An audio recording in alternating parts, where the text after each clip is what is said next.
Another one of my 5 new technologies that I wanted to share with you was Seesaw. This is a web-based application that can be used from any device. It's free. Teachers can get it and put their classes on it and then invite parents or families to join the class also. So as you can see, I've set up my account. This is just a trial run that I have, so I added my sample students, 1, 2, 3, 4, 5. When you click on them, they go to their journals. So in their journals, you can add their different, students can post work, or you can post also the activities that we would find here, and then you could also post the announcement. So there's lots of things that you can do with this. I really like it for a communication app to the parents.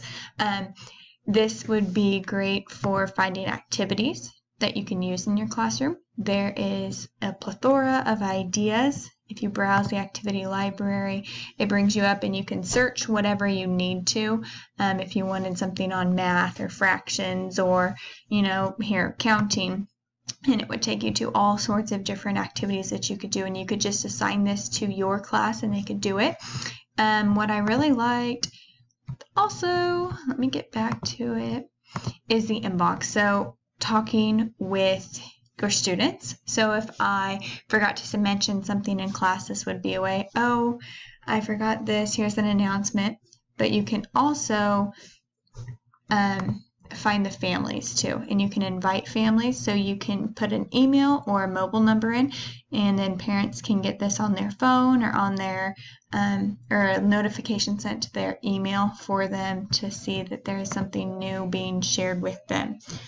So my audience would obviously be students and parents, and then the 2 standards that I felt that it met were the educational leaders, EL 1B and 1D. So ensuring all students have access to the technology and connectivity necessary to participate in authentic and engaging learning opportunities, and then also cultivating responsible online behavior with the use of technology.